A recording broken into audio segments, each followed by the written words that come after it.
Hi అండి. ఇడ్లీలోకి, దోసల్లోకి సూపర్‌గా ఉండే పచ్చిమిర్చి టమాటా పచ్చడండి. ఎలా చేయాలో చూద్దాం రండి. కడాయిలో ఆయిల్ వేసి, జీలకర్ర వేసి, మెంతులు వేసి, ఆవాలు వేయండి.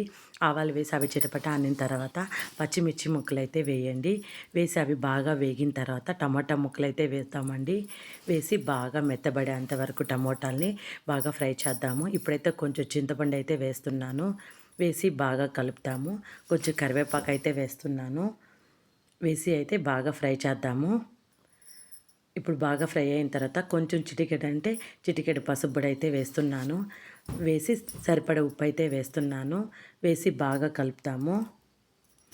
బాగా ఫ్రై అయిపోయాయి కదా, ఇప్పుడు స్టవ్ ఆఫ్ చేసి చల్లార్చిన తర్వాత మిక్సీ వేసుకుందాము. మెత్తగా మిక్సీ పట్టుకోండి. ఇప్పుడైతే పోపు వేద్దాం రండి. పోపు వేసి కొంచెం కరివేపాకు వేసి పచ్చళ్ళు అయితే వేసేద్దామండి. ఎంతో టేస్టీగా ఉండే రైస్లోకి, టిఫిన్లోకి సూపర్గా ఉండే పచ్చిమిర్చి టమాటా పచ్చడి.